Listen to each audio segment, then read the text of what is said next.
Welcome to a new episode of the Advancing Consciousness series with Franco Di Nicola.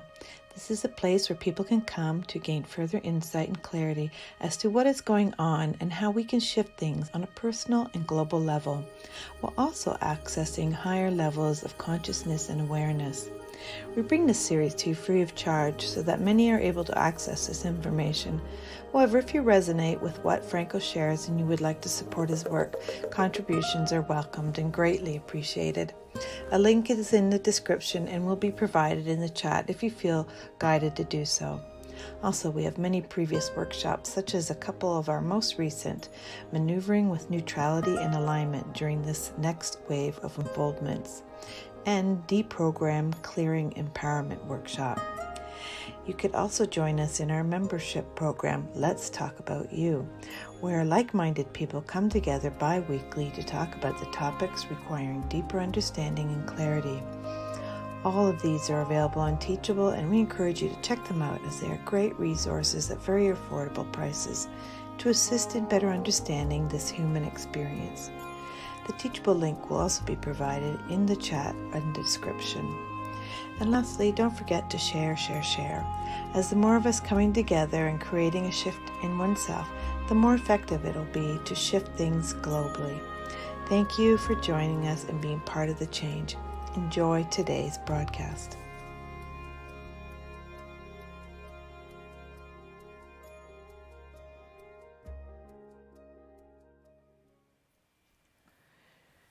Welcome everybody to another episode of Advancing Consciousness series. Today we're looking at episode 75 and we're going to be playing not only with the questions, but we're going to cover a little bit of a topic to get started with.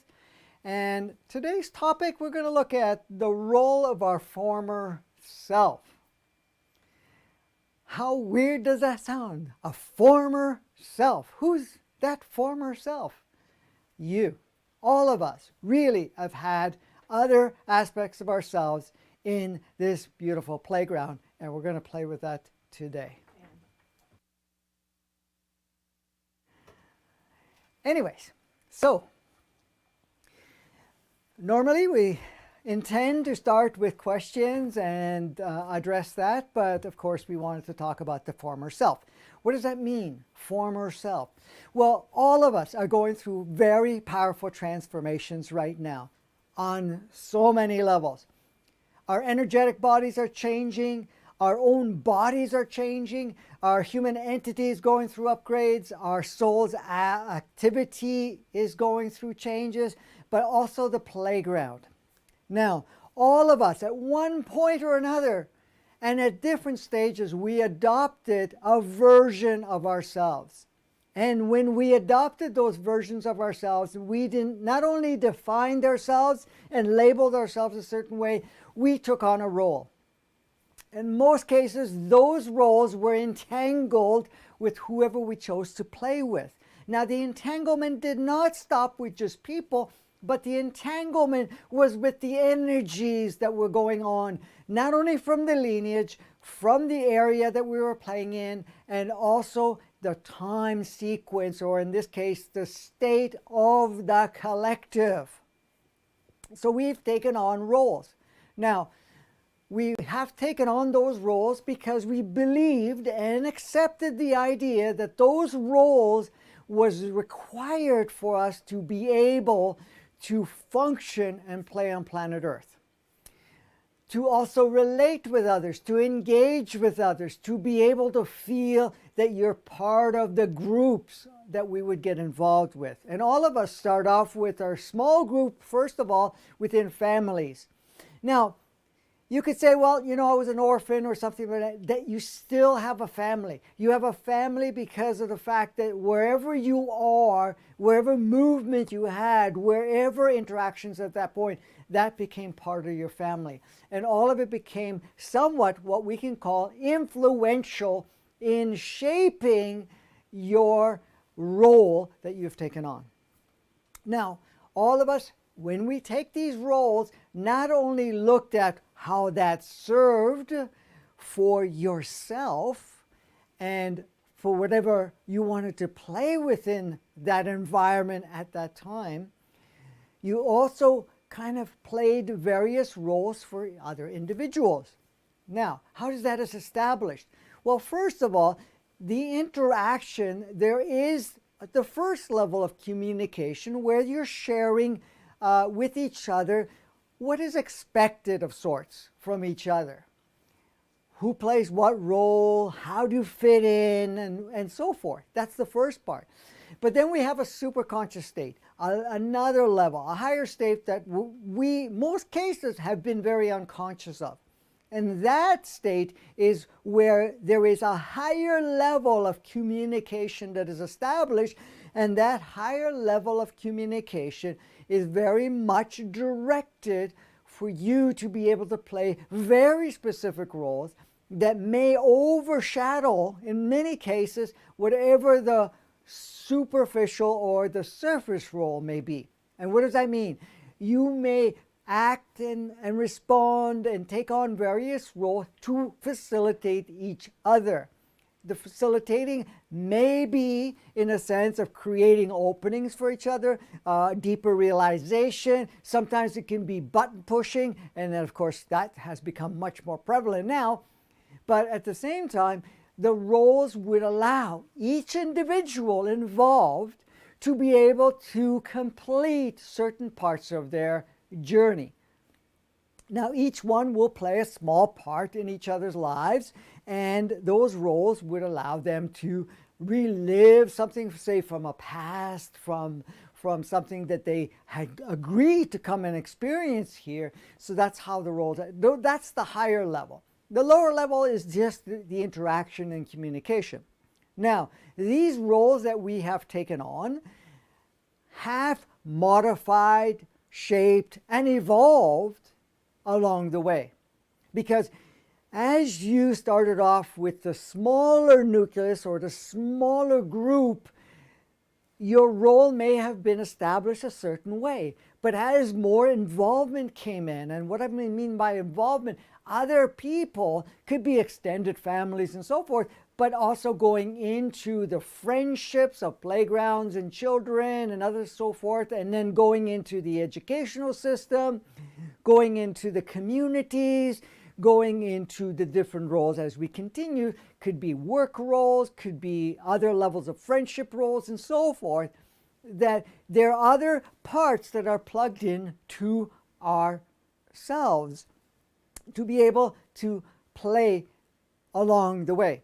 Now, all of that was fine and dandy, all of it served, all of it was perfect.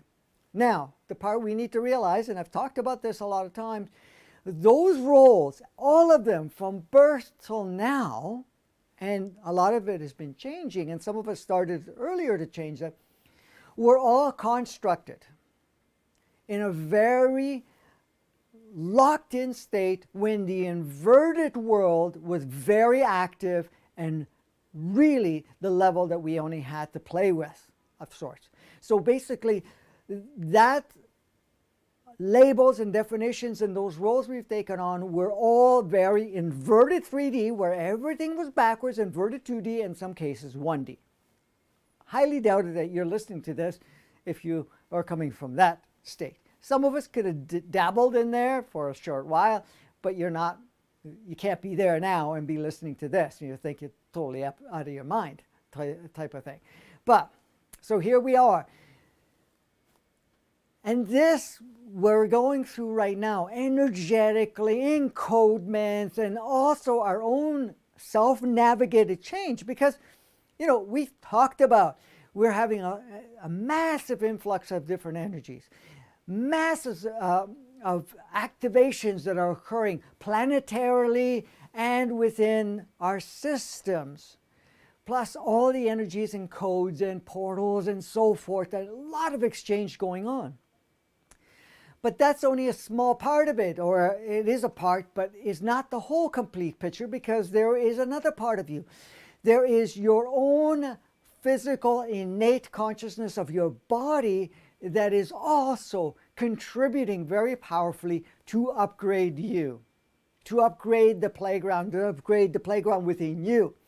but your human entity is doing the same thing, and your multidimensional soul is doing that. So we have quite a combination of things. So it's not just the energies coming in, because you'll see that everybody is equally impacted by everything that is being streamed. Every launching of energy, codes, and upgrades and so forth are all taking place. However, not everybody is experiencing the same thing or experiencing to the same level of changes within themselves, because the other parts are still not ready for it, and may not be at some point in some cases. But they're not ready for it, so those other parts are not turning it on, even though they're being loaded into your systems and also your energetic bodies and so forth, etheric bodies and everything. Everything is being supercharged and prepared just to flick the switch of sorts. So all of this is happening at this point in time. Now, one of the things that you'll notice as we're going through this, and I've talked about it before, but we're going to mention it again, you're going to notice that whatever roles that you may have played, whatever you deemed as you, is shifting. You're feeling it from the very core of yourself. You start looking at your world and nothing makes sense again from what you've made a lot of sense before, put a lot of energy, a lot of value in before, is very different now. It does not have the same now. Why? Because those roles are fading. Those versions of yourself, because that's what happens. Those roles actually create a version of you. Many of us call ourselves multidimensional, but at the same time, we have parallel versions of ourselves. Well, we are living these parallel versions. A lot of them we're building along the way. So what are we letting go of? Those versions that no longer serve. As much as they may have served at different sequences and different stages in our lives, we're at a point that most of it is not serving any longer. And if some of it still serves, it's just because there's an agreement to play there for a little while longer before that is all turned off and it's no longer required.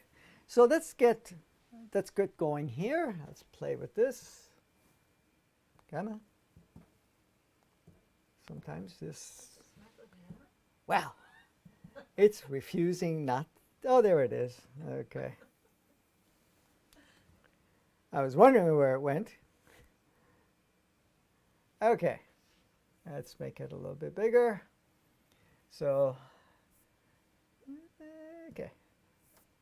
Well, we're having a little fun time here. Okay.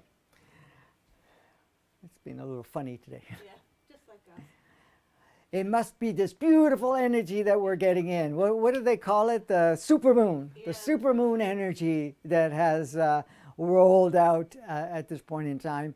You know, you have to understand a lot of these energies that are coming in, which are serving us, at times do create a little bit of a challenge with technologies that were created at different frequencies and different states of consciousness. And then because of our vibrations may alter at certain times, the connection kind of changes. Now, there is a settling that occurs so that what may have not worked will align with you, because sometimes they work a little slower. But at some point it does get to a point where it cannot function any longer. So let me just put all my fancy little sheets up. So the role of our former self. So we're basically what I've talked about. We're letting go of that version of ourselves that we adopted as a way of life. Okay, I'm just going to move this a little faster here, so I'll keep it there. Okay, so dissolving the role of our former self. What's that involved? Well, first thing, a lot of it is already happening, energetically and otherwise. The changes that you are experiencing is contributing and very much involved. Now, the realization that our former self is dissolving and being okay with it in the sense of not trying to hold on to it makes the transition a lot easier. Because if we're putting a lot of attention on that older versions of self, because lots of people have locked in, and you probably heard it on other occasions. I don't know the exact statement, how it goes, good old days or something of that nature, but there was other ways of looking at it and saying, well, you remember, or the fact that there was a period of time that you felt that you were in your peak moment, you're in your state, and maybe you were achieving a tremendous amount of fun or experience or whatever, professionalism, whatever that may have been. And then we kind of use that as a reference. So that's kind of a locked up, static experience of that time, which served and may have been very powerfully at that point in time, but how does it apply right now? So the thing is, if we're putting a lot of attention to wanting to go back to those so-called heydays or the fun days or whatever it is, it actually impedes and slows down the transition that you're going through. Most of us are starting to realize, as long as you're focusing there into that stagnant, locked-in energy of that particular time that served, then to appreciate, to experience, and to kind of evolve with whatever's going on right now as the new you, the more powerful, more self-realized you that is emerging from you, is kind of dwarfed to some degree and can create some kind of pain of sorts. And I don't mean pain always in physical, sometimes there is, but in the sense of there's a tug of war that is occurring within yourself. So the thing is, looking at any stages of our lives and be okay to just let it be. It was what it was. It was what served at that time. And it doesn't matter what label you put in, good, bad, right, wrong, or anything of that nature. It doesn't matter, because really everything that you've experienced up to this point in time have been experiences, fully complete experiences that have allowed you to not only have the experience, possibly complete some experience that was a carryover, it can be from the lineage, past lives, whatever, and also the opportunity to get a deeper understanding of the current situation, to get the understanding of the human experience, to basically embody what was the space or the state that people were in. But then that was then. We were to take the nugget of that experience and use it as part of our experience, but not the whole label, the energies, everything that was involved. So it becomes so much easier when we're okay being where we are now and say, okay, whatever it was at that time was perfect, no problem, great, where am I now? Because as long as we're putting focus on that, the now can't really be experienced. People talk about it, and I've said it many times before, being in the moment.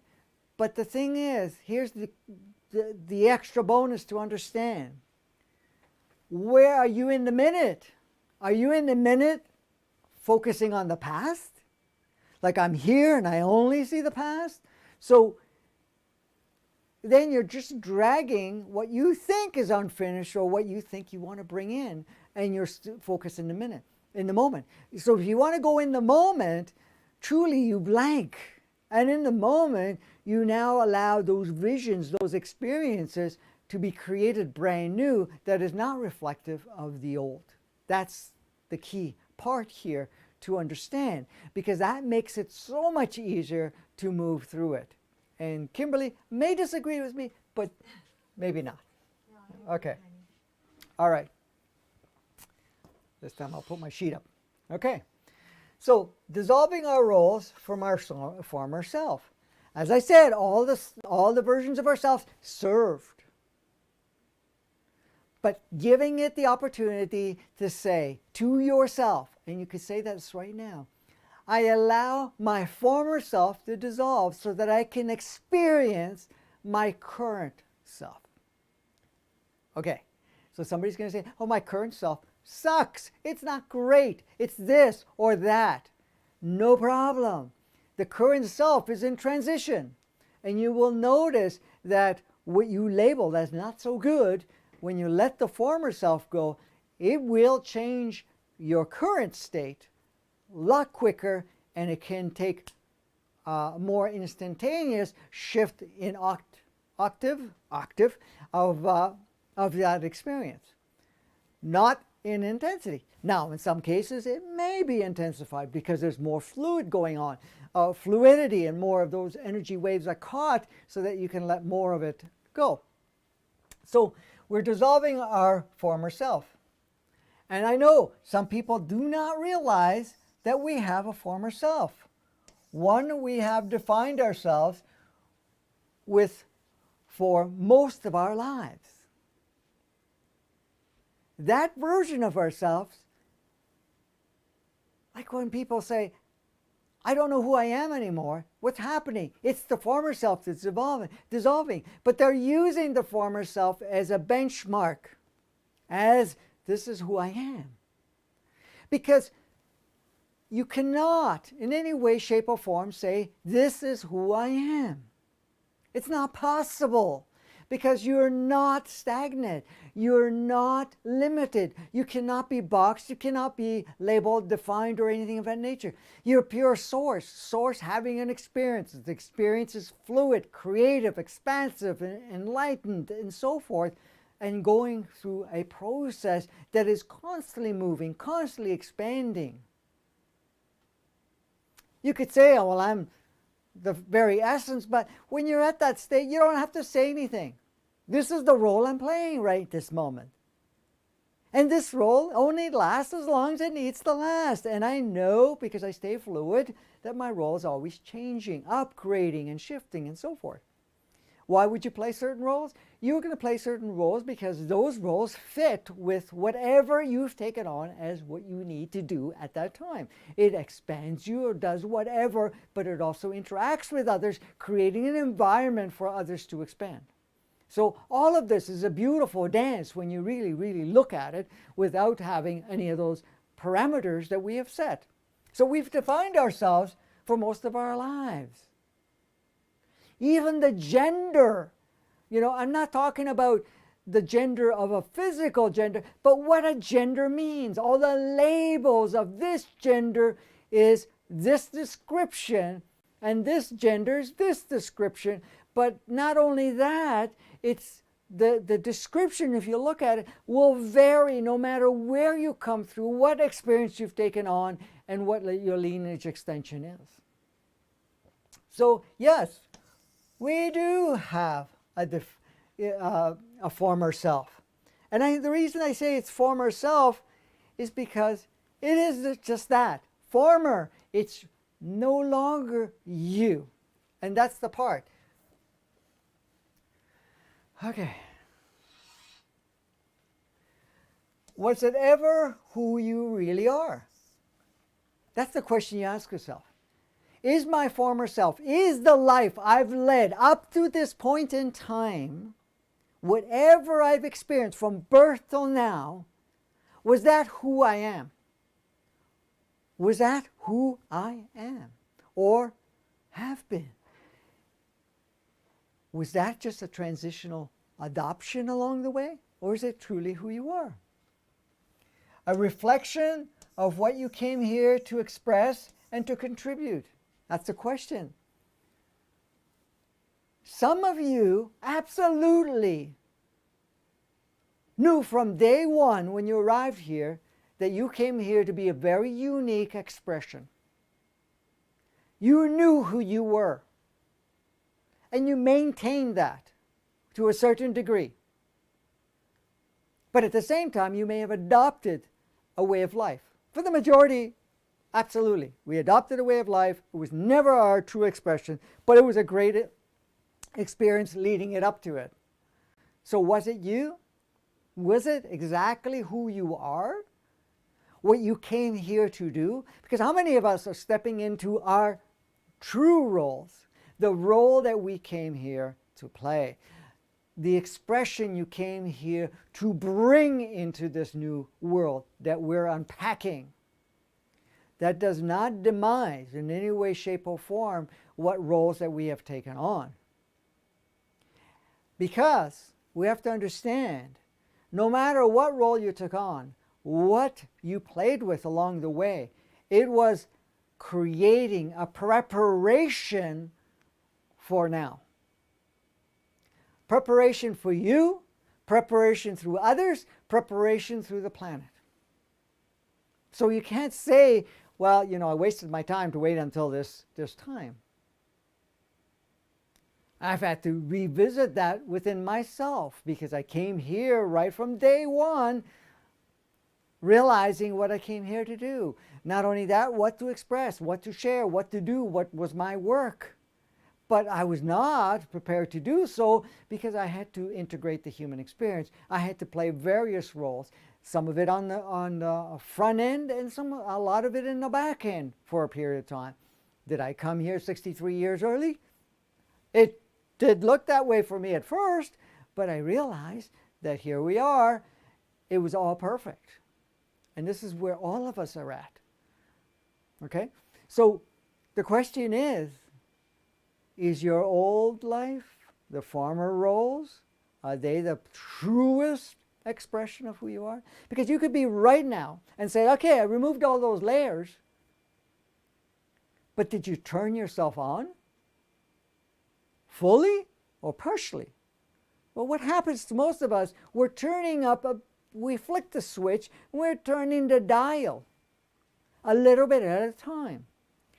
So the way we interact, what we share, how we play the game and so forth is gently increased along the way. Of course, we're getting a lot of support to be able to fortify and upgrade the turning dial. Because even if you came here to play a very particular role through these changes that are going now, you're also receiving upgrades because a lot of things were just projected and not really understanding what it would be. So some of the codes were not even in existence. Some of the levels of experience were not really fully active yet. So all of that that played out at this point in time, regardless what stage you were in, needs these upgrades. And that's what we're experiencing at this point in time. So we all come here, okay? We came here to be a true reflection of who you are. Who you are all individual sparks of sourceness with a very specific energy, with a very specific encodement, a very specific way to express and to play with the role. Okay.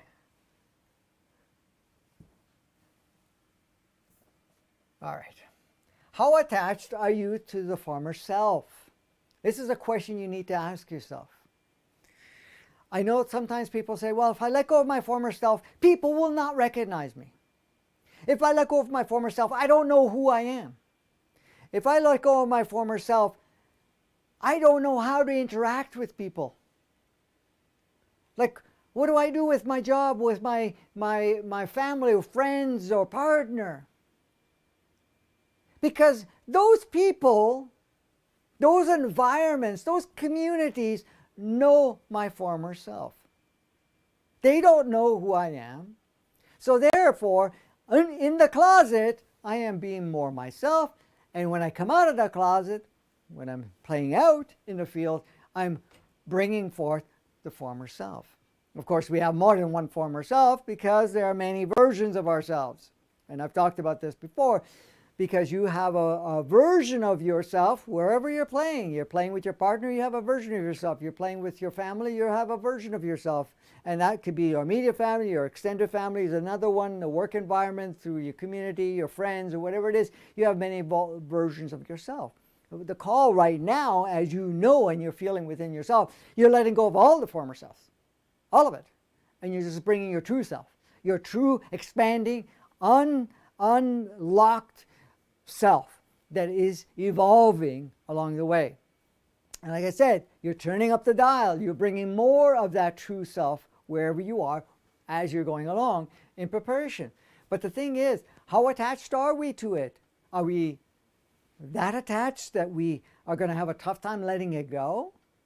Because a lot of times what happens is the more we hang on, the more we slow down and stop that grand version of yourself that wants to emerge. The one that is why you're here in the first place right now. I mean, you came here for different stages, but the one that wants to come here now. And there's no age saying, well, you know, it's too late or it's too early or anything of that nature. You can be a young person and say, hey, I'm choosing to be myself. That's it.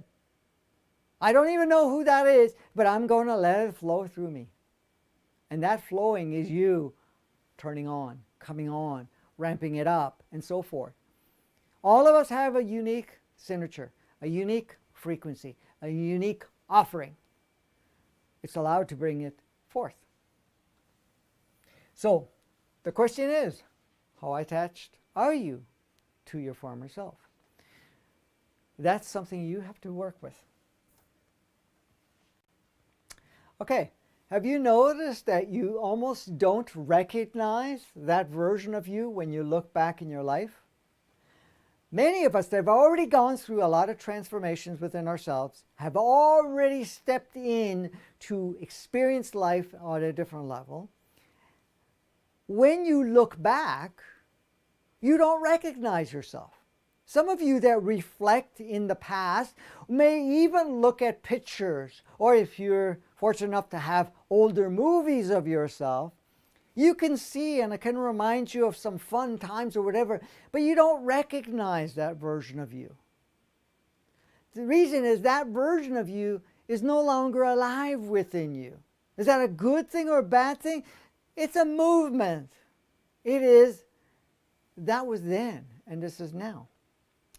Some of us have already realized, and I've noticed, that you may have had a certain career, maybe you had certain relationships, could be friendship relationship, can be partnerships, could have played a very specific role in your family dynamics and different stages of communities and so forth.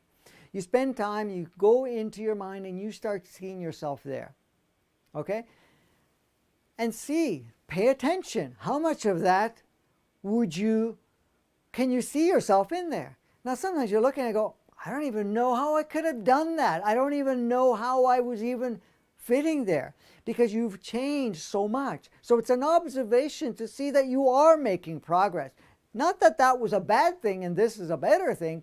It was a transitional time. So if you look back, now you look back in some of the situations in life where you say, well, I had this particular career and I was doing, say, corporate, or I was doing this or that, whatever it is, and now you can't even imagine it, because that frequency and the cluster that plays in that frequency is no longer matching you whatsoever, and it becomes so difficult to even imagine. So you don't recognize that version of you. Now some of you may have said, oh, those versions of me were not so nice, or that version of me was so giving and so forth. Yeah, great in those roles, but now you can't even see yourself there. Some people look at their lives and look at it and say, I don't even know how I did it, but not only how I did it, I can't even imagine redoing any part of it. So even if you were given the opportunity to go back to your past life, for example, or back into your earlier age, the interesting part is when I've done that with people doing regressional stuff, they've noticed very intensely and clearly that, yeah, it's a nice visit, but hey, I can't go there again. I cannot step back into that, because now when you're going back into there, it's a very different energy. And that version of you has completed all of that. But then, of course, we have been hanging on to a lot of things. Go ahead, Kimberly. Oh, I was just going to say that it feels like, in looking back, that now the cords seem to be getting cut to that previous self. Yes. So you're no longer even attached to it anymore. There's a disconnect from it altogether. Yes, yes. And a great point, because some people have said that they don't even remember it. It's like that part didn't even exist.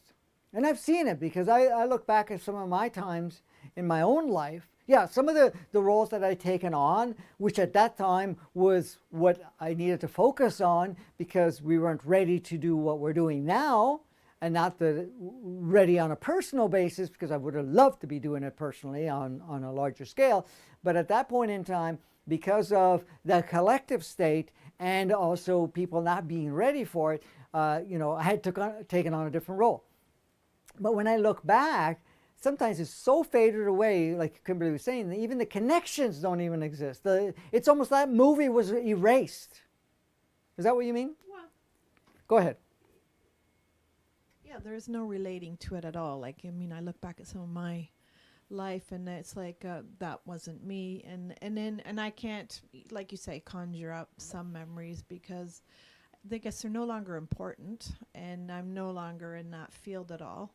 Mm-hmm. And so I think we're just all leveling up. So as we level up, that aspect of us, those former selves are disappearing and disconnecting and leaving. Yeah, disappearing, exactly. And the thing is, too, at times, I don't know how many of you had the experience, but we may have a memory of ourselves at a different time in our life, and then there was something that confirmed it, to maybe you had a record of that time, and when you look back, it seems very different from your memory to what actually took place at that time. Because a lot of things have changed, and there was a modification on the memory also, because yeah, sometimes it could be because it was traumatic or whatever it is, and it got changed or even emphasized. But a lot of times you're looking back and you cannot even revision it the same way, and then sometimes there's a confirmation. I've had people, that have really, are staying within the state, and some older friends, I haven't connected with them for years, but I remember at certain stages they would remind me of our past or what we did in the past. I didn't even recall it at all. It's almost like it didn't even exist. And sometimes I felt that maybe they saw a version of me that I have no recollection of, or it was a version of me that wasn't even active at that point in time. Not that there was anything really bad about it, but it was just like, wow, it didn't even make sense. Because there were certain times they had said that, oh, this is what we did. We did this, this, and this with, say, a group of friends or something like that nature. And I'm going, we did? I don't recall it at all, period. Because things have changed so much that even that archive got so stored away, or in a lot of cases, erased, because there was nothing there of any value of that time. You were just putting in time and learning about the experience, and that was it. Okay. No, great. All right. How about imagining yourself stepping back into your older roles and seeing how capable you can sustain them? We've already covered it. Basically, if we look back and say, okay, I get another chance to go back into that world. I've had people that left the corporate world or whatever, or maybe got fired, and then they started something else. And then when they start looking back and saying, okay, if you were given the opportunity, and some people have been given the opportunity to go back into something similar or the exact same position, and I had that experience personally myself, that even though in one occasion I accepted it many years ago, at this point in time, over a decade ago, it was extremely uncomfortable. Not only extremely uncomfortable, it was not even like I didn't even have the capabilities to be able to do it. So what I was able to do with a fraction of the time, with a lot of professionalism, to me, it was like 4 times more challenging to do something that was so easy. And that was over a decade ago. Looking back, because of the fact that I had gone through so many changes, that capacity had turned right down and a different capacity had ramped up. So in a lot of cases, we have glamorized the past, glamorized former aspects of ourselves. Okay? And I've had people say, well, I used to be famous. I used to be this. I used to be that, whatever that may be. In school, I was like, somebody, a jock, or I was somebody really fantastic, special, whatever it is. And then, looking back at that time, and they keep reflecting it and then comparing it, but a lot of times that actually changed. They changed what it looks like, but just going back into that and saying, well, okay, I'm going to step back and be able to do that. If they actually spend the time to go back, they see that it no longer. Same thing with relationships and whatever else. How many of us have been in relationships and look back and go, I don't even know how I did that. I can't even imagine even be able to put myself in a situation of that nature ever again. Not that there was anything wrong, because everything served no matter what, no matter how much polarization was involved or anything of that nature, or whatever label we've put on. It was just, you were a different person. So this is the thing. So we're dropping those roles. Okay. So as we keep moving forward, you will notice more and more your former self fading away. It is fading away. Your memories are fading away. Your attachments to those memories and those roles of your life are fading away. For you to go and say, with your family dynamics, and to play the roles that you normally used to play, okay, it wasn't a big problem for you at the time, it wasn't a real major challenge. You will notice as we're moving along, and a lot of you have already noticed it, that it is getting harder and harder to step back into that role. So what happens is you go into a diluted role, because what's the dilution? The more current self is emerging within yourself. So to go back into that state and play the role 100%, it's becoming more and more difficult, and in some cases almost next to impossible to be able to do that. So what happens? You have to be your most current self, no matter where you go, and you get to a point where you reach a saturation or such a birthing within yourself of that true higher self of yourself, that you go there and you accept me as I am. I don't care if you don't like me, you dump me, do whatever. And this could be family, could be partners, could be kids, could be whatever, because you cannot adjust yourself to go back to that lower state, which was basically reflected of that inverted matrix, inverted 3D, 2D, 1D, whatever it was that was involved. The back end kick to this that makes it even much more powerful to understand is that when you're going in to all of those environments, say with a partnership, with the family and so forth, as more of yourself, you're becoming a catalyst, a conduit of very high energies and opportunities for wherever you are to create an environment that makes the playmates that are involved to experience some form of shift, even though it's not realized on the surface right away. And that's what you are here to play, as a catalyst, conduit, and so forth, but not only of yourself, but also, transforming on a collective scale the human experience and our playground we call the world. So as we go along, you will notice. Okay, even your body will continue to transform, and many of the changes you have deemed as part of life will no longer maintain the pattern and go through a reversal process. These former selves of ourselves, we've adopted that we have to age, we have to deteriorate, we have to get sick, that we have no control, that we are, how can I say, vulnerable and so forth within ourselves. Those are all adopted, all in that inverted world where we have to hold on to security, we have to hold on to survival, we need to compete, all of that stuff within our bodies. We got to compete with viruses, we got to compete with this, we got to compete with that. This whole pattern of, I'm getting old, I'm deteriorating, things are falling apart, my chemistry changes in my body's actually changing and so forth. So all of that, when you're looking at it, what we've adopted as a way of life no longer maintain that pattern and go through reversal processes. What does that mean? that you're no longer going to be going through the pattern, the old pattern of deterioration, of illness, of aging, and the fact of feeling that you have to lose cognitive, what do you call it? Cognitive functionality and so forth.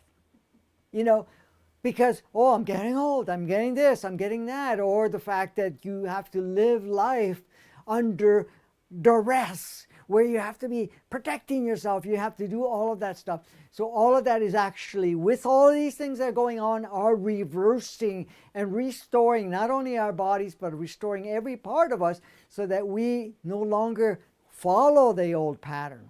And the body is being forced in that old pattern, has been forced in the old pattern. And it doesn't matter all the codes and everything else that comes in from food and the air and so forth that were of low vibration, that was all part of the inverted stuff. And encoded demise or compromisation and deterioration, these, as we're going through the changes, those things will have no effect. In fact, that we're transmuting all of it anyways, in not only in our environment, but everything that we're doing as we go along.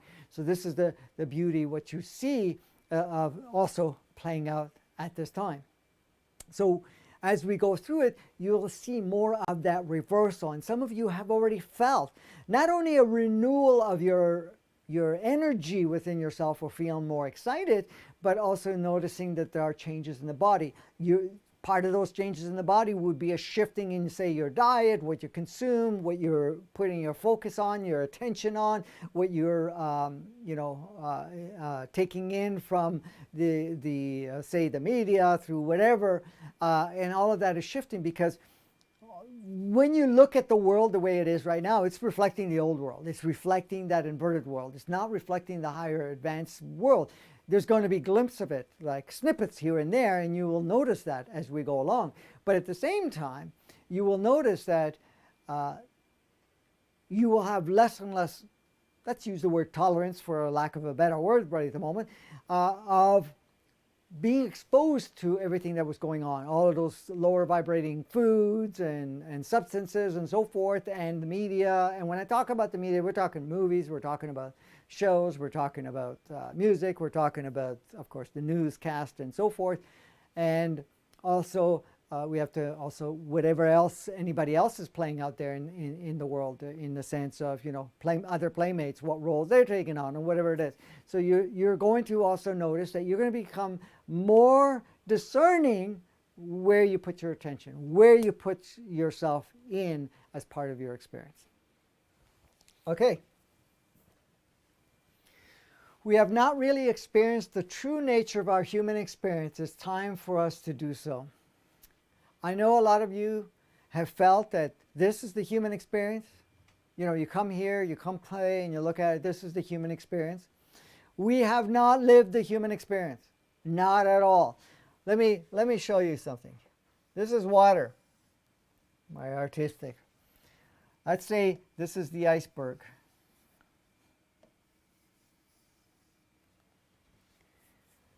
Sometimes we say we're only experiencing the tip of the iceberg that's above the water, and there is much more below.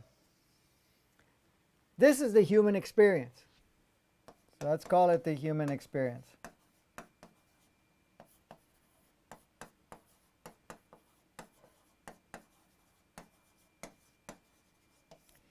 All of this is the human experience. So some of us, or many people, say, this piece is our human experience. But I got news for you. This is part of the human experience we've been playing with. Just this part right here. This other part here, from this level to this level of that iceberg, is filtered. It's not in its pure state. So we've adopted the idea that what we've been experiencing up to this point in time was the human experience. And how many of us have felt that this human experience sucks? It's not good, or whatever. So we've only got a little taste of what the human experience is about. True human experience. Just a little taste. This other part that we've been experiencing is filtered. Okay? Filtered in the reversal. I'm going to just put short. Reversal matrix. I'm not going to be able to write on that. Okay, reversal matrix, and of course the inverted 3D and 2D. Okay, so that's all we've been thinking, and we've made this. This is who we are. This is human experience. It's not. What we don't realize, and we're starting to realize, that this we haven't even accessed. This part, without the filters, because that is what's happening right now. We're dissolving the filters so we can see more of the human experience, of this in its more natural state, but we're also going in layer by layer by layer to see the bigger and grander aspect of who you are and what you have capable within yourself. The body alone is a marvel that we haven't even learned how to use yet because of that inverted world that we have. Our capacities, not only from the body experience, but also what the offering of the human entity, the multidimensional soul combination, plus our positioning and what all of this is reflected off, is sitting all here, and we haven't accessed it. When we started from the original design, we were experiencing this and started to go into that. When the 10,000 years ago, when the modification came along, where the inverted, let me put this correctly here, inverted, the inverted matrix, I better put an I. Anyways, the inverted matrix came in. Not only did we shift back up here, we tainted this part, and we only got a little glimpse of it. And the tainted part was showing that, this is what the world is. This is what the human experience is. Sacrifice, suffering, we have to compete, that there's lack, that in some way and somehow we have to earn ourselves, and whatever else, we have to earn our rights to whatever it is. And everything in this became backwards. So we started to experience the backward world. So the backward world, this part, is fading away, and so the filters are coming out. Okay, so we can now experience more of this in a complete state, but then we start diving into our true human experience. So let me write that down too. True. Now, you know what the beauty of all of this is? That this part of our true human experience over the 10,000 years has continued to evolve, continue to expand. So even what you were able to experience before has increased. Why? Because we're so connected to the evolution, not only of our planet, our solar system, our galaxy and universe. Each entry in and out from life has evolved and increased and so forth. So that's where we're at in all of this. Okay, look at that. We get to do Q&A now. Yay. So Kimberly's all excited.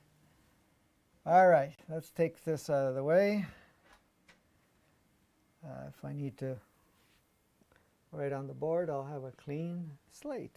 Okay, so I think you said you're gonna share something first that somebody shared. Okay, we can do that. And then we go right into the question.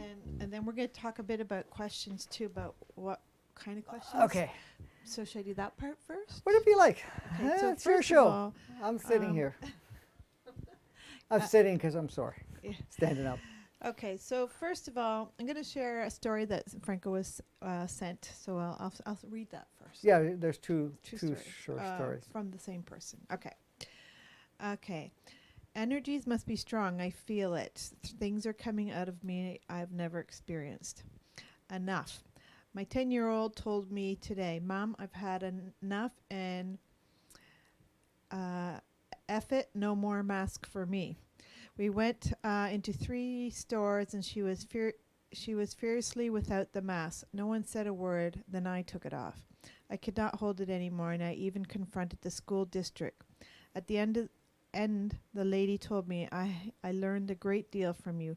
Just offered different perspective. So she just said she'd like to share that, and then she shared this. I'd like to share one more thing that might help others. Last Friday, I went into Lidl, a German store in the U.S. Currently, I live here, but I am Hungarian from Budapest, without a mask. I saw the manager was looking at me, saying hi. I knew he was thinking of talking to me or not. At that time, he did not. Today, I went to the same store without a mask. The manager approached me. Can I bring you a mask? When he brought me a mask, I asked him, are you still believing in this? It took him a whole minute response. I'm just supporting my company's policy. Then, other minute later, he said, I cannot wait for this pandemic to be over. I told him, unless you say no to it, it will not be over. So I took his mask, had it on a halfway until I paid. On the way out, I took it off again. He came after me and wanted to talk to me outside the store. Then he took his mask off too and was talking to me like that. I also told him, please know I have nothing against you. I know you are doing your job, but please tell your company I will not come back to the shop at Lidl until the company stops supporting this nonsense. There is no pandemic anymore. Our country is in phase 5. There are no new cases in the last 3 weeks here. I know our coverer is planning to lift most of the restrictions as of June 1st, but the mask. I am just here to raise awareness and empower others. If you feel the same way, you may do the same thing in other stores where you are a customer. The shift must come from us, not from any governmental institution. He kept wanting to talk to me. So something did shift in him too. That was her story. Yeah, see, this is the thing. A lot of people have gotten into the idea that, we don't have that much power. And the fact that, we have no way to change things. And sometimes the change has to be where we have to be rebellious or fight the system or something of that nature. So the first story from the person is, here's this 10-year-old child that's saying, enough, I don't want to wear the masks anymore. And decided not to wear it anymore. And just because of that decision, that firm energy, it changed not only her frequency, but it also changed almost like what people call sometimes timeline, but it changed the screen so that you got to see a different version of a reflection. So here you are, you're going into the stores and nobody's even paying attention that you don't have a mask. And then the mother also realized, hey, if my child can do this, I can do that too. And noticed that, there was no recollections to or noticing of that. And that was just a change. And this is the thing. It's not about fighting any systems, and it's not about complying either. You will know when you comply whatever role, but at the same time, as you're going in through that, yeah, I'm not going to support this any longer, and it's not like I have an issue with it. It's just like, no, I'm done. That's it. I'm not going to even do it. That changes things, and it ripples effect in a very powerful way, and many people around the world are doing that. So in the second example was, going into the store, but also noticing, you have to understand that the people that are working in the store are not, they're following the rules because of the fact that they want to keep their job or whatever it is, but they're also realizing the nonsense, realizing to that, because a lot of people are still complying to a certain degree because of that reason, but not because they are really afraid, not because they're, okay, there is a certain fear of losing their job, but not afraid or saying that, this thing is real, in the sense of that it's as devastating as they see and so forth. So this was the reason we shared this, and it was shared by the contributor was because, just to give you an idea that there's so much can be done without the other means. You know, we go through stages. We're in a state where people are in a stage of unconsciousness. They don't realize it. They just follow whatever the media says. Okay? Then there's a level of awakening or a realization that occurs. And usually the realization sees that there are two narratives or two stories. There's the what's really happening and what is being projected as happening. And then at times they can step into victim state, or that they have to go into fight state. So now they're putting a lot of energy to fight the systems, and that they're corrupt, they're this and that. That again is still in the lower frequency. It's still giving power to the system, or giving power to the old world that needs to dissolve. But then the next stage is coming to the realization that, hey, wait a minute, this is just a game, we're playing together, whatever we're doing at this point in time. And now you're more neutral of it, but you're also taking action not to support the old narrative, but you're not fighting the narrative, you're going in with love. Because pure love is very, very powerful in whatever we experience. And this pure love, if we have to look at it, we have conditional love, we have unconditional love, and we have true, pure source love. Okay? So conditional love is basically ego-based, and that means I love you, and it's not a deep love because it's not putting attention to that. If you follow these rules, you follow my expectations, or whatever it is, if you do this, or act this way, or you look this way or something, then I love you. The moment that changes, this is why you see a lot of relationships going from love to hate. That was all conditional. Going from a couple that, you know, supported each other in a way, and then one violates some particular rule, or the fact that they've lost interest, and now they go into war through divorce or whatever it is, or whatever separational component. That's all reflective of what we call conditional love. Unconditional is a way that we say, okay, I have unconditional love, say with my children or certain people in your life and so forth. It doesn't matter what they do, I still love them. But you tolerate, you're not in the pure love. You're seeing them as good, bad, right, wrong, but you still love them, or at least project that idea of love. That's what we call unconditional love. When we're going into that pure source state, pure true love, that love is source love. That love sees nothing wrong. That love is there, period, because it is the very fabric that makes creation. It's the very fabric of everything in existence. It doesn't matter if it's dark or light, it's still love. Different expressions, yes, and it does not have love, hate, because that was all in that inverted world that was created. So those are the different levels of state. So even the game that people are playing, when you're looking at it, this is why people have a tough time understanding neutrality. What is neutrality? Neutrality is accessing true love. It's not like I'm just passive. You still have passion, you still have whatever in a very clear, powerful way, unshakable in a way, but also flexible to shape according to what is your newest expression, rather than by what the outside world is reflecting back or saying at this point in time. But neutrality is true love. So in that state, you dissolve everything, because you see, doesn't matter what negative role is being played, you see it as an action of a role. Exactly. And that's why we were talking about roles. You see everything through the eyes of Source, through the eyes of Creator, through the eyes of love. Then there's no good, bad, right, wrong. You see obsolete ways of playing, a fragmented version of playing, or accessing a lower state of consciousness. And that's it. And then the transformation that we're going through, if you find yourself getting into a polarized, you know, you're still on the unconditional thing. But when you're in true love, you see everything. It's pure love. Even the Ho'oponopono thing that was, 4 parts to it, had gone to what? To 2. basically, thank you, I love you. Why? Because it's starting to see it more in its true, genuine state. Love. True state that there is no wrong.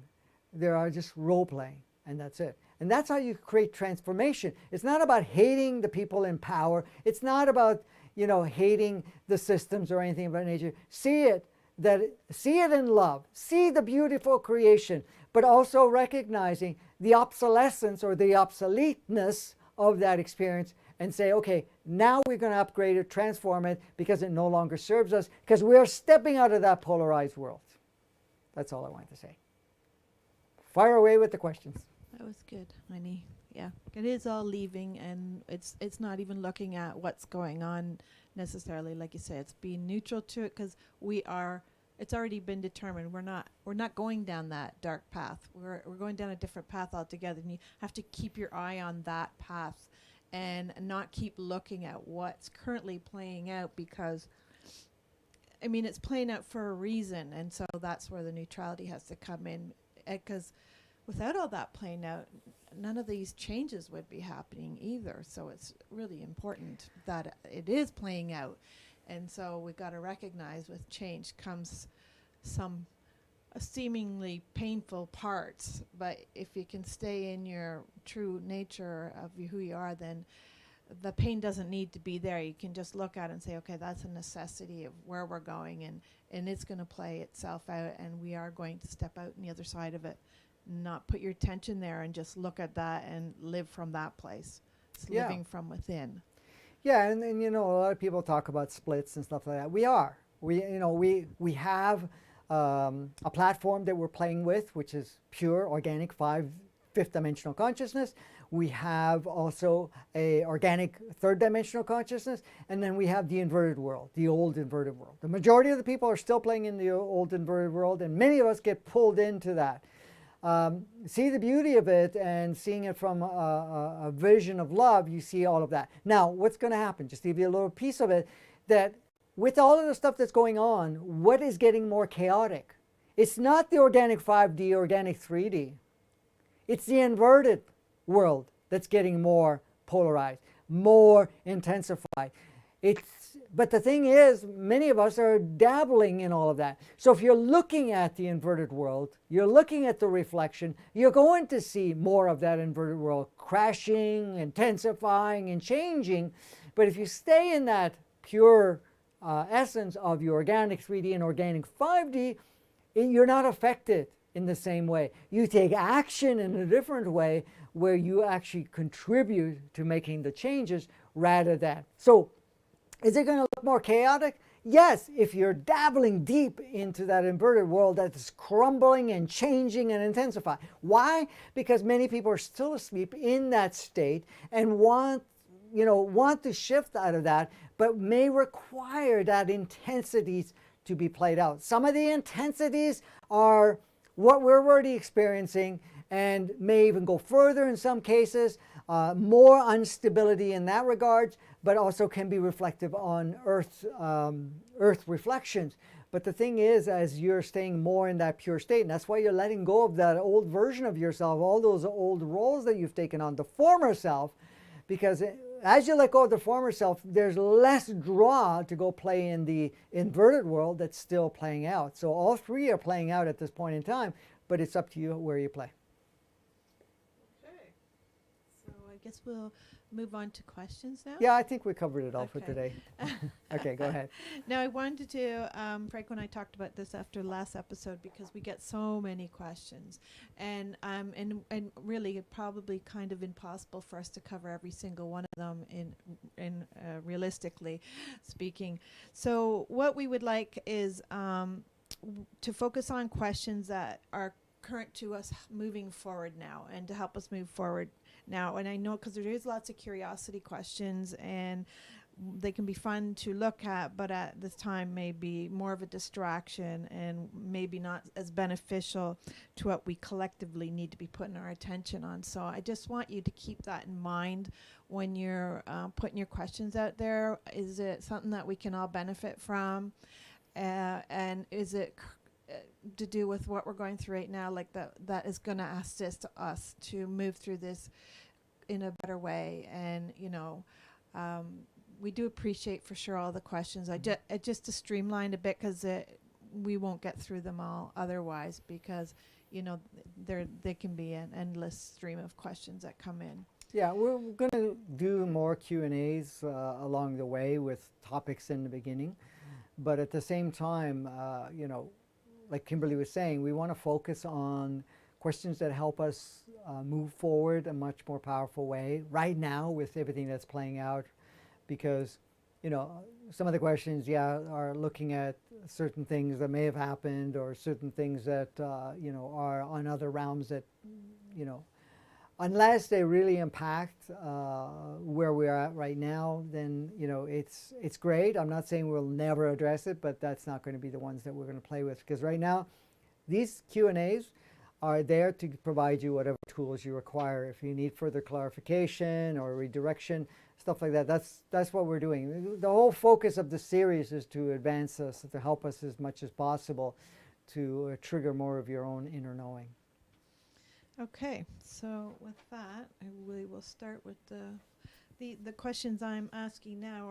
You're still doing a backlog from previous weeks, and that's why we want to do it a different way. So I'm just going to mark the time down here. So this question, and it's a bit long, and so I'll try and shorten it up a bit. So biggest thing that keeps coming up for me, and I can see others, is the teachings.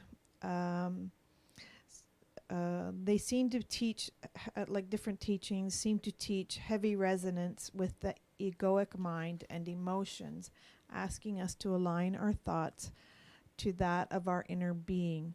They say this is never ending, etc. Not sure if you're familiar. Oh, that's something else. Listening to you now saying to somehow transcend emotion, authentic joy, not happy or sad. So I take it as beyond the mind, ego, and the ever-present happiness of self, which I have not realized. I just feel so confused and don't know which way to focus sometimes. Well, the thing is, the information that I share is as high as possible at this point in time that people are here to play with.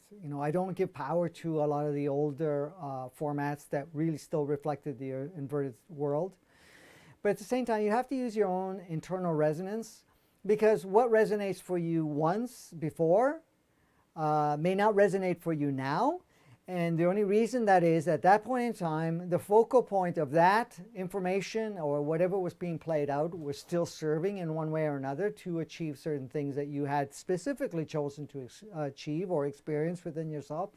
But now, as you're going through the transition, a lot of things are fading. When you're talking about sadness, happiness, right, wrong, good, bad, infinite polarity or infinite battles and things of that nature, there was a lot of power given to that at one point in time, because at that point in time, we were really deeply immersed in the inverted matrix, which we still are at this point in time, but that's not even being transmitted anymore. The inverted matrix is no longer being transmitted. The inverted 3D, 2D, 1D is no longer being transmitted, but we're still have a lot of that we're unraveling within ourselves. So we're purging all of that stuff out. So right now, go with what resonates with you the most, because that is what is preparing to evolve or advance or birth through you. So like I've been sharing this stuff for 36 years now. That's more publicly, but prior to that, I was doing it more, one-on-one type of thing. But even then, it's expanded and so forth. The one thing is, I've always focused on the fact of, we can play in polarity, feeling bad, feeling good, I'm good enough or not good enough or anything of that nature. That's great, putting affirmations, putting a lot of different things, and the manifestation world. Because that's what a lot of people have played with, and a lot of people come to the realization and have put a lot of focus on that. But that was again in the depth of that inverted, and how can we play the game better, or to be able to experience ourselves through the inverted without losing that part of it. We're not there anymore. So even the stuff that I was teaching 36 years ago, you got to drop the right, wrong, good, bad, and all of that stuff. A lot of people could not understand that at all because they were so immersed in it, and that's fine. That was part of where they were. The seeds were planted within themselves. So the whole thing, you know, like I said, we're shifting away from manifestation to creation. Creation is completely brand new. We're going away from the polarized world, light, dark, good, bad, right, wrong, all of that stuff that we've, you know, sad and happiness and so forth. You know, when people say that we still have to suffer to grow, it's not true. However, it's still a tool until we feel that at some point or another it does not longer serve. Now, how is that determined? That is determined by you get the cues, you get the understanding, and you don't have to have pain to shift you. You go, okay, that's my new direction. A lot of times, like we were talking about, you're holding on to your old world, you're holding on to your old self, and sometimes you need to be pushed so hard that you can't hold on any longer. So go with what resonates for you now, because the thing is, you are different. You are becoming different every day. And the thing is, we are purging out of the polarity world. Is this going to go on with this chaos? Absolutely not. But it may seem that way, and it may seem that it's endless in that regard. But we have to understand we're all evolving. The whole galaxy is evolving and so forth. Polarity was in certain quadrants of our galaxy, not prevalent throughout, but there were a lot of different planets of different solar systems that still played in polarity. A lot of them are no longer in polarity. There's still some. There's also some control structures that are kind of pushing each other to see who takes dominance in running certain parts of that. But that's all fading away. Even our world, you know, where we had a kind of a war going on, now there's still some. And when I say it's a consciousness war of keeping you unconscious versus becoming more conscious, which is powerful in a way because more people are being shaken out of the unconscious going into conscious. But, you know, the good, bad, right, wrong, you know, the dark, light and all that stuff that was still playing out, that, you know, a lot of that has been going on. It's been purging. And, you know, some of the stuff that we've already done up to this point in time is we've taken the really, really low vibrational stuff out of the way. A lot of the playmates that played in those realms and those depths of lower unconscious states and very negative and low vibration darkness states, which is just still source, but playing in a very unconscious state and emphasizing that polarity and sacrifice and so forth, have already been, you know, eliminated in a sense. It has been dissolving, and others have, the playmates that wanted to support that, left. But we still have a certain amount that's still here, but we're holding on. We're not holding on to it, but we're allowing it to still play out so that we were able to move forward in a way where we're self-empowered. Okay. All right. Next question. Can you comment on the opinion some people have of the chakras actually being a control system and people having theirs removed? Also, can you talk a bit more about rejuvenation of the crystalline body? Okay, so the chakras, we did not have, 7 chakras, 8 chakras, and so forth before. That came about when the modification was done, when the separation, polarization, and all that stuff was introduced, where we had that inverted world.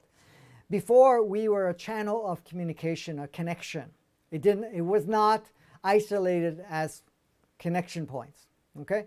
So the fact that we're on the planet, we were connected to everything on the planet.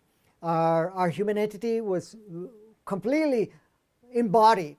It was not one channel of communication through what you call the solar plexus.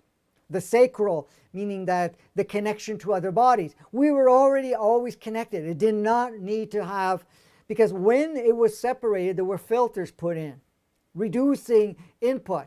So your root chakra that communicated with Gaia got to be filtered so that our connection was more of a disconnection rather than a connection. The sacral was disconnection to other physicalities that were on the playground at this point in time.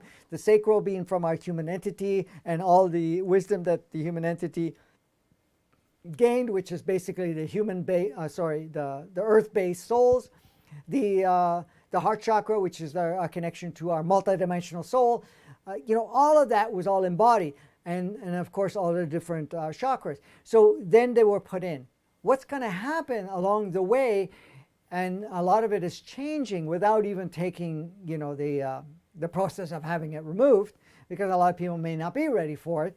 If you are, that's great, but the removal is already happening. There's a merging that's going on so that the chakras are not, first of all, the layers. See, the filters are starting to dissolve and have been dissolving, and some have dissolved. So you have a stronger connection to all of those channels that are communicating.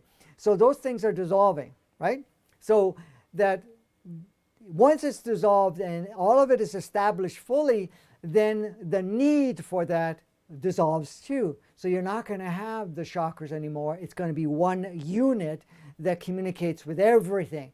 So there is no more fragmentation, because that's what the chakras were, to create fragmentations through different channels, and each channel can be controlled at that point in time. But that was an agreement that we've taken on. Same thing with the DNAs. To go into that inverted world, we had to block off, basically cut off 10 of the DNA strands communication points, because each of the DNAs communicate to different species and so forth.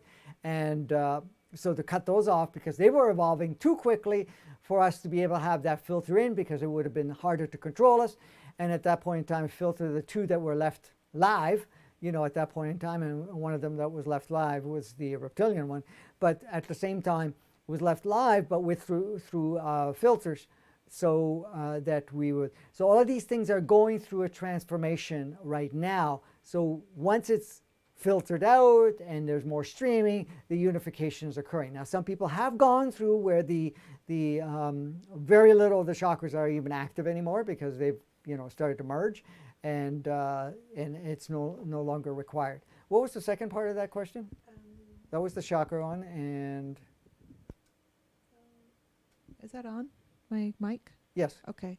Since I'm going through questions, so can you also talk a bit more about rejuvenation with the crystalline body? Okay.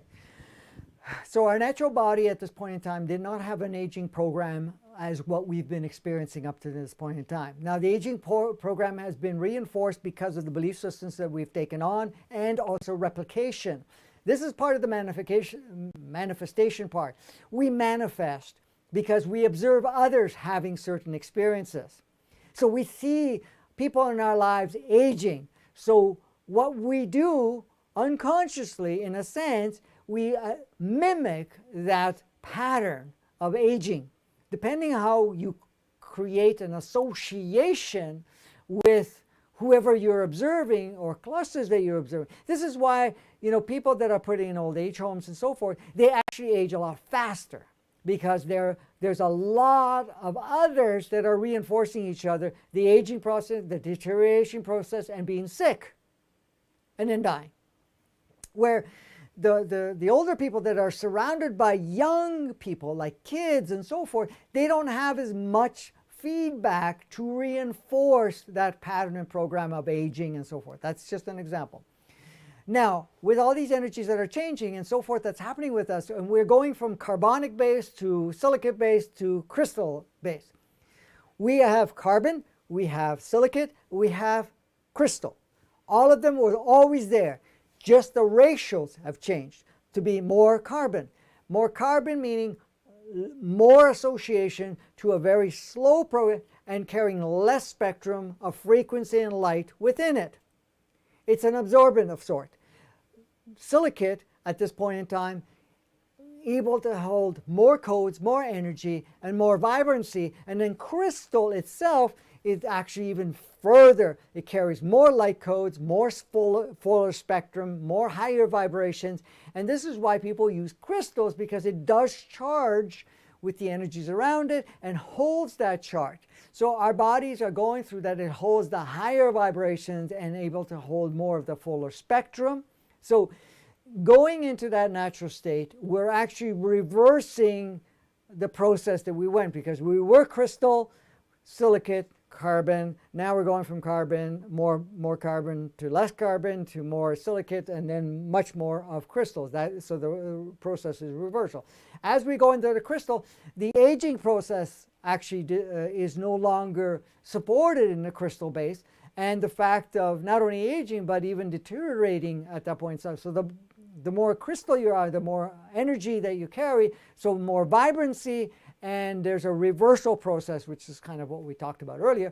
A reversal process takes place where we're actually becoming what we can call younger, more vibrant, and more energetic, because our natural state, on an average was 1,000 years, but it had the capacity to go 2,000 years and infinite too in form. But there was a cutoff at that point in time saying, okay, we allow it to go to 2,000 max, but then it was trimmed down to about approximately 1,000. It wasn't just a cutoff point. But then when all the inverted stuff came in, it went right down to below 100 years. So you can see that it was less than 10% of the. So part of this process is to reactivate all of that.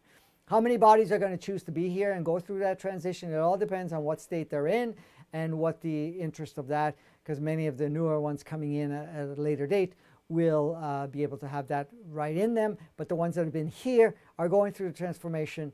And if you're actually very interested in this and putting focus on that, your bodies can do that now. Of course, the souls can swap at any time based on the viability of the physicalities.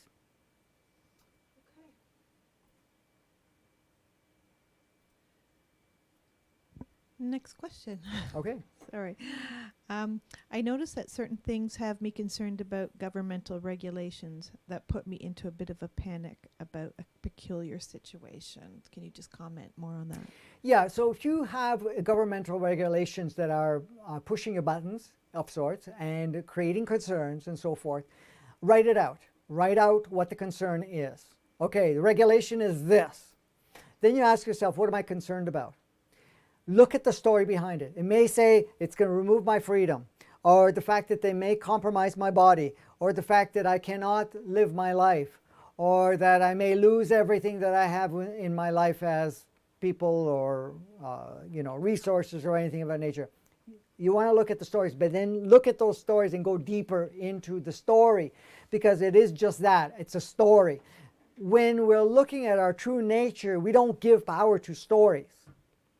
So it doesn't matter what the governmental stuff would say, because remember, all authority, so-called deemed authority, self-regulated, self-appointed authorities, all governmental levels, none of this stuff has any power. None of it is any authority of any sort. None of it is actually in, what do they call, hierarchy state of experience.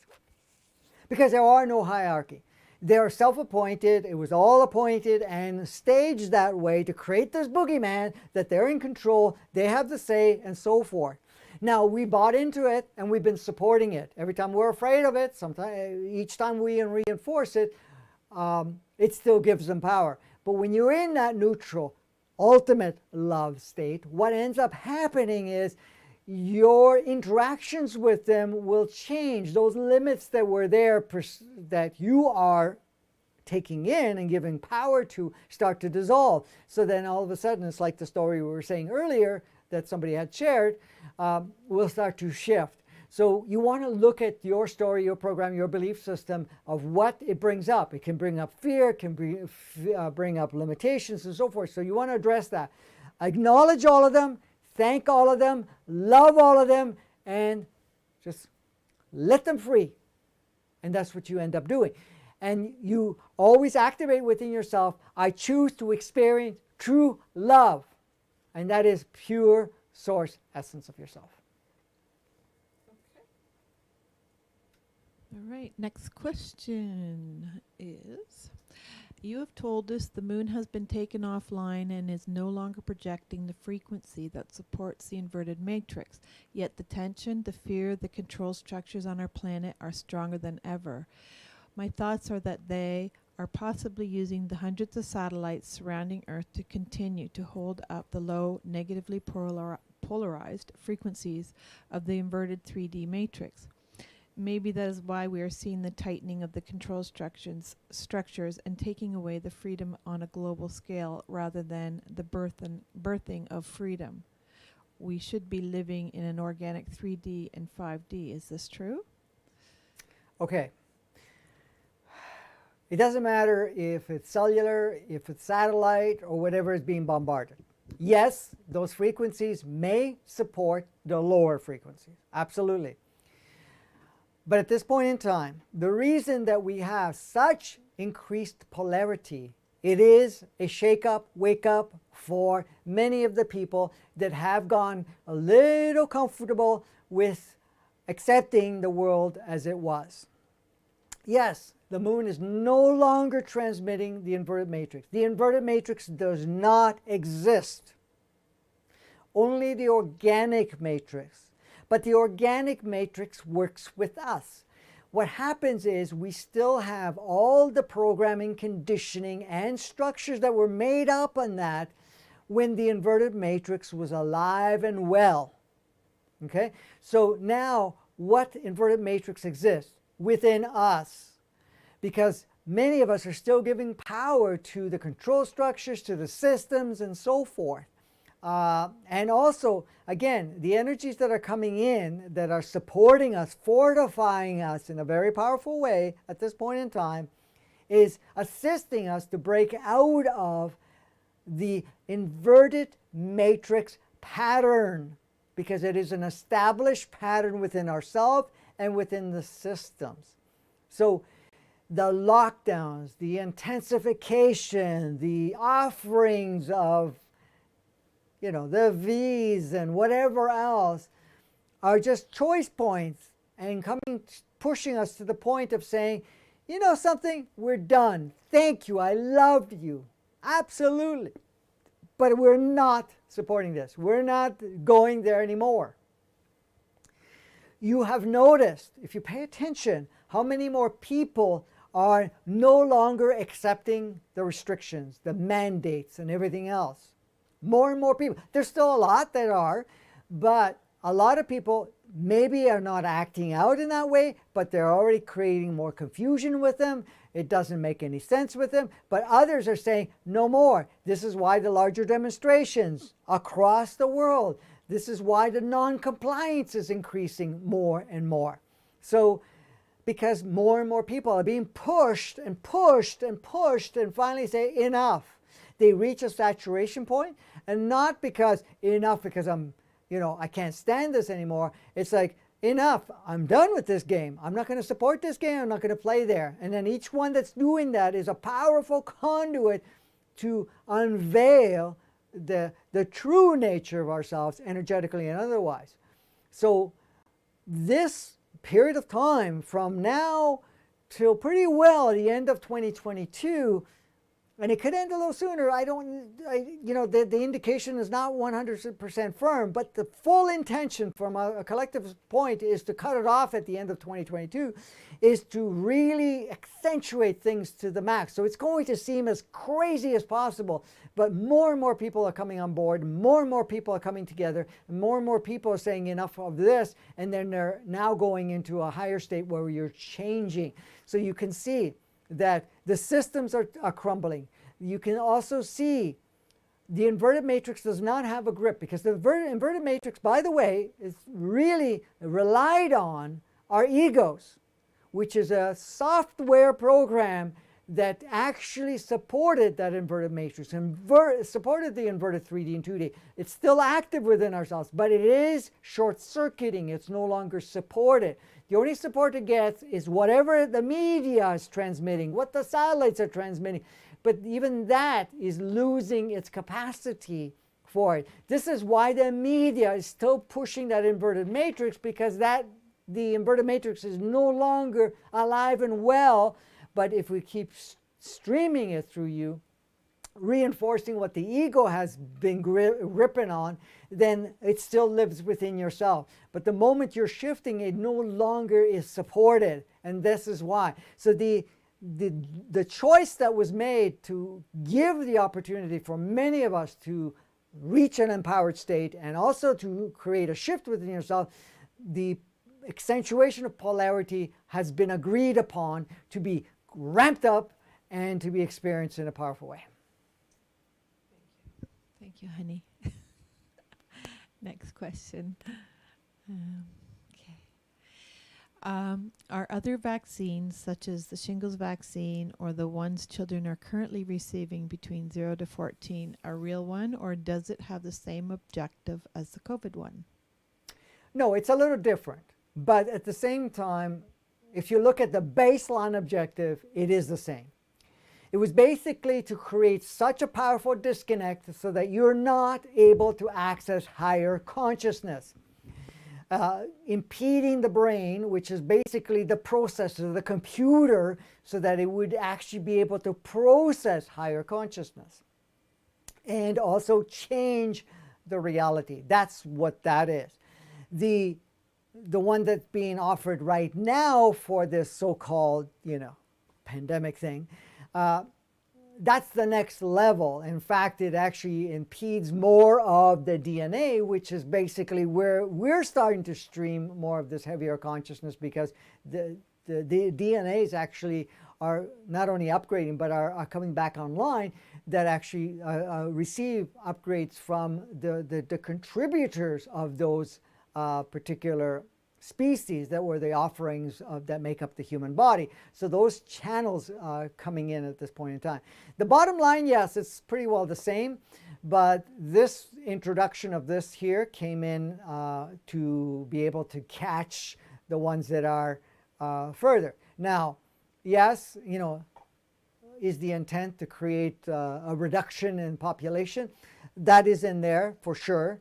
But the thing is, we have to understand, anything that we are exposed to, we can access it, we can utilize it, we can experience it, but we can turn it on and off at any point in time. We may not realize that at first, but as you become more aware, you realize that you can turn on and off. Everybody's got genetic encodements for cancer. Everybody's got genetic encodements for pretty well every single disease that's on the planet. Not all of us are experiencing it. You can have, say, additional codes that are added into our food additives, in our air and whatever else that support those codes, but each one of us are the ones that turn on and turn off the switch. Now, the latest offerings at this point in time are a little bit more enforced, but at the same time, it is an opening for exiting, intensification in some other cases, and in some cases, a later intensification and departure, but in some cases also just to disconnect higher consciousness coming through. However, we're also being bombarded with higher and higher vibrations, so it is dwarfing it to a certain degree. Now, most of all the other V's can be purged and are easier to purge. This one's a little harder to purge, but it is not impossible, because it is on the operating platform that it will negate it at some point. But the thing is, you have to understand, if you're going in with fear that I need to have this V thing injected in me, or this jab to save my life, or to this and that, then you're in a range of frequency that can actually disconnect you from your higher self in a sense, or at least impair it to a certain degree. And it can also create a chain of turning on various elements within the body and so forth, which can be used in any point in time. So really, it's the state that you're focusing on it. I know a lot of people are talking about, I'm going to be around other people that may have been receiving the jab. How is it going to affect me? It will only affect you to the degree that you are, at this point in time, giving power to it. I might talk more about it at another time, but I want to keep moving. But that gives you the basis of what's going on. That's probably way more than you asked, but anyway. That's perfect. Perfect as always, dear. Okay. Okay. And when someone gets shingles, what does that particular virus represent, and why is it hard for the body to naturally heal it without medical attention? Will that be a virus we can grow out of in 5D? Oh, absolutely. A lot of these viruses that we have and everything that we've been exposed to at this point in time, you have to understand a lot of the stuff that we're experiencing The body is amazing how it can change. It's actually self-programming constantly. Its innate consciousness is not only upgrading, but it can, like even this so-called, virus that's been running around and so forth, left untouched, our bodies were already adapting to it and finding its own solution without requiring any of this stuff. This is why, well, first of all, the original intent of when it was introduced had a different intent. But because of its intent and the state of consciousness of humanity, it would have gone something that would have been much more impactful in a negative, what can be considered a negative way. So there was intervention from our brother sister souls that we've asked or agreed upon for them to do so. However, the version that was released that came through after modification and tuning it down was basically at this point in time, the body pretty well could have taken care of it. Now, like anything that's being offered, anything that's available with us, each one of us will decide if you use it as an exit point, if you use it as a wake-up call, if you use it for a wake-up call for others, if you use it just to get some experiences and then turn it off or not have it turn on at all at any point in time. So it's all available for us how we choose it. What was the last part of that question? How did it go? I just want to make sure I covered it properly. Will that be a virus we can grow out of in 5D? Yeah. So as the vibrations are coming through more and more powerfully, a lot of the older ones and a lot of the older so-called diseases and so forth are having less and less effect as your vibration goes. And when you're going into organic 5D, even organic 3D in its pure state, most of these things will not have any effect. In fact, it can't even be turned on.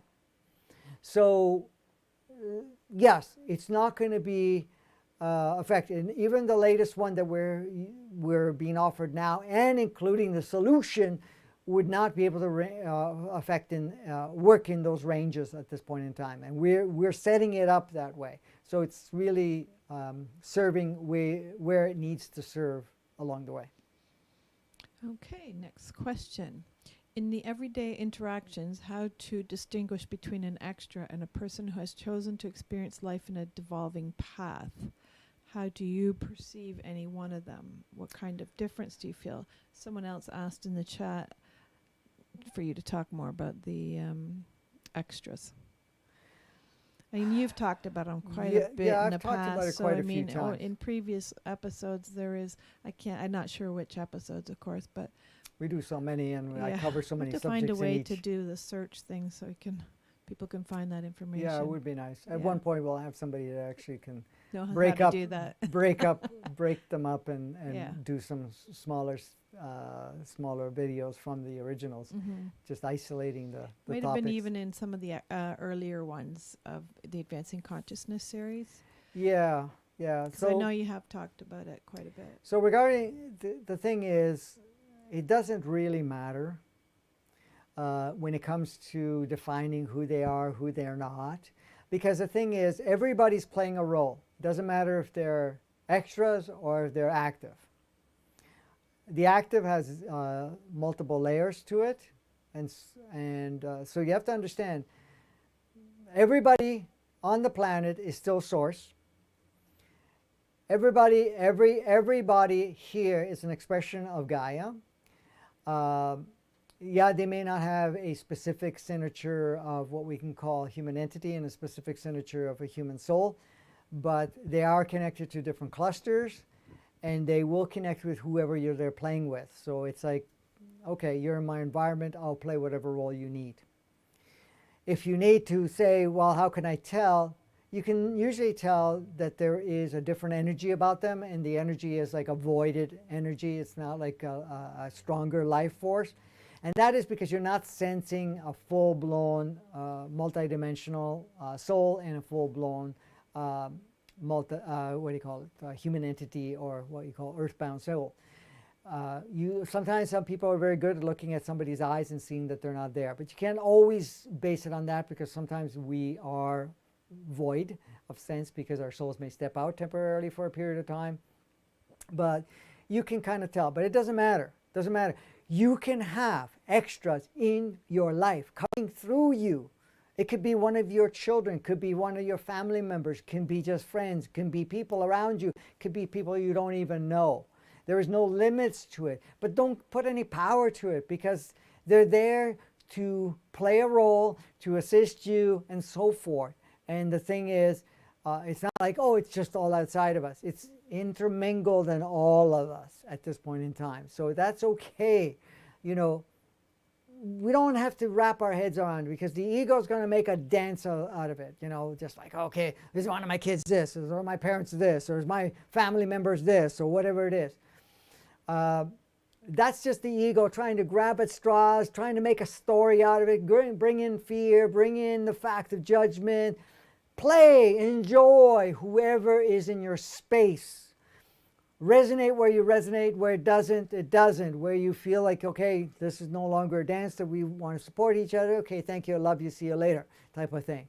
And you know, your involvement, your engagement, the depth you go into will vary according to your structure. You have to understand the extras play a role that is required for you because you asked them to do so. Okay, they're able to do it because they're much more flexible. They don't have a directive of saying, I'm also learning from this. I'm here just to support you. So the 64% that are the extras, they're there to support the ones that are online and active. But the active are the ones that have specific signatures on the human entity part and a specific signature of the souls. But it does not demise anybody, because every physical representation that exists on the planet serves, and it plays a role. A movie cannot be a full-blown movie if you don't have extras. You have the main characters, you have the ones that are playing an active role, but the other ones are the kind of the background. But you need the background to create a certain realism, a variety of the experience. It does not say, well, those are insignificant. Without them, it doesn't make the movie. Without them, it doesn't make your life stream. So you have to really see that all of it is a perfection, and so forth. Are they all vivid in our movie? No. They will come and go in our movie as it requires. Now, some individuals are playing in our movie for a longer period of time and are more active, and you'll see them on a regular basis, but a lot of them are not. So you think that the 7.7, 7.5 to 7.7 billion people, there is of those representations, but they're not always active. They're only active in certain quadrants of wherever or areas that they're playing at that point in time. So they come and go as a sense, but they do exist and they don't exist at the same time. Not to throw any monkey wrenches in here, but you have to understand that all of it is serving. Right. Okay. And the ego is the only one that wants to say, oh, I want to know this or that. Just be okay. Exactly. Have fun with it. It doesn't really matter. I walk around, we all walk around, and we don't give consideration who's extra, who's not extra. They're there. They play roles. They accentuate whatever's going on. It's all cool. You just have fun and play with it. Have In fun your and play. highest way you can play. Okay. Next question.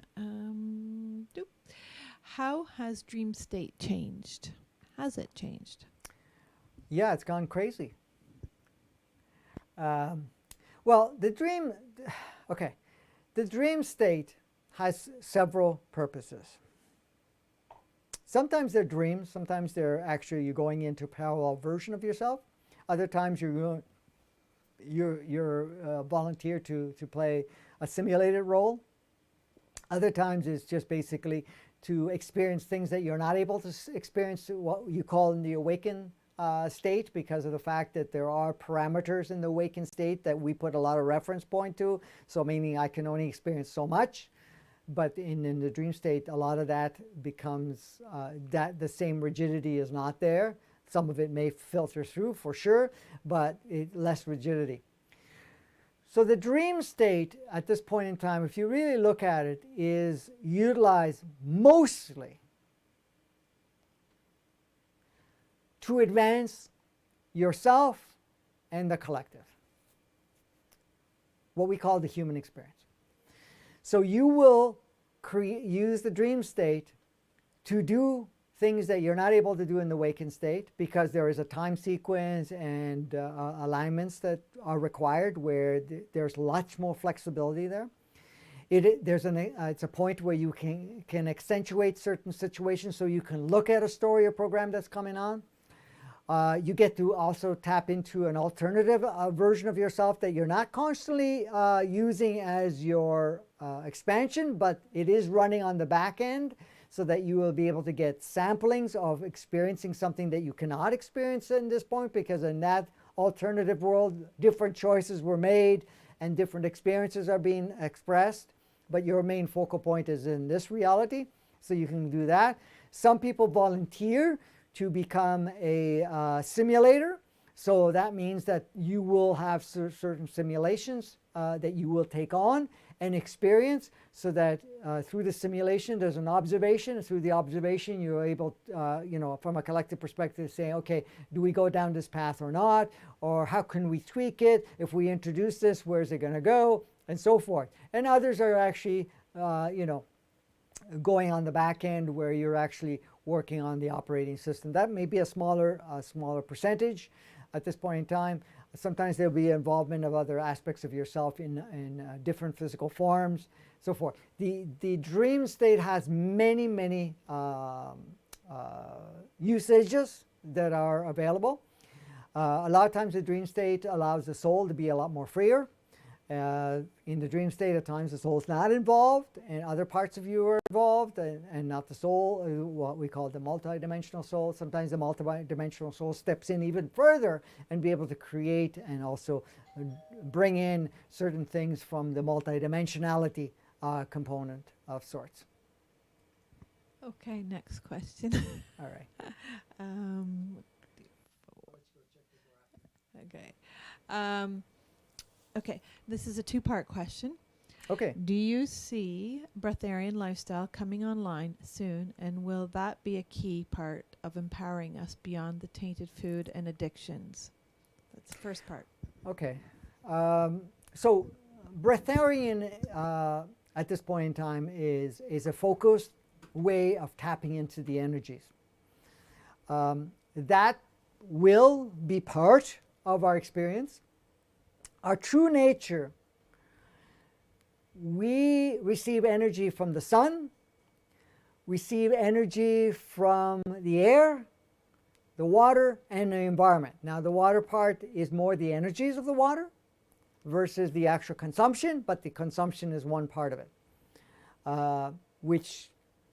So as we become more active in our true state, those things will come online. So as they're coming online, and some people have focused and say, well, I'm going to become a breatharian. Yes, absolutely. That is natural for us to be able to get everything you need from the air. And it will filter, or meaning screen, what can be utilized and what can't. You've probably heard of people sun gazing and so forth, and you can get a lot of different energies from sun gazing. Same thing. That's another component of it. In our true nature, we get energy from all of those, and it blends it all because each one has a channel of energy. So is it part of our empowerment? It's really a power. It's a point of restoration, and of course the dependency of those layers that were put in, meaning that we need to consume food and water and other forms of sustenance like supplements and whatever else. Those were the mediators or the separation components that were put in. Because if you really look at it, before that, we did not consume any foods or anything of that nature. We did not need to expose ourselves to any of that. We had everything that we required. Now, if we were going to have a sensorial and intimate relationship with fruit, that was basically what our system was designed to consume. And but that was just as a bonus extra. But then when the modification came along, all of a sudden that we weren't able to get energy directly, so we had to get it secondary, and the secondary was now we're eating fruits and vegetables, mainly fruits at that point in time, to sustain ourselves, and then it went into vegetables and so forth, and then later on it was the meat. So now you look at it, that's each time it just separates us even further, because if you look at the animal, where's it getting it from? You know, it's consuming food, but the food is coming still. If you really look at the bottom line where the energies are coming from, it's the sun, the water, the air, the soil, and so forth. Okay. The second part of that question, will breatharianism be key for restoring DNA to original DNA blueprint for healing, cellular regeneration, and anti-aging? Well, you know, the breatharian part will take the reliance of other somewhat manipulated resources, so it will speed the process. But the thing is, the process is happening anyways, but you can speed it up. But saying that, okay, I need to be a breatharian for me to advance a lot quicker, it will aid, but it's not really the full. You will notice as you're purging out the old version of yourself, and as you're purging out a lot of those reliance of those systems that we've kind of adopted as a way of life, you will notice that those changes are occurring.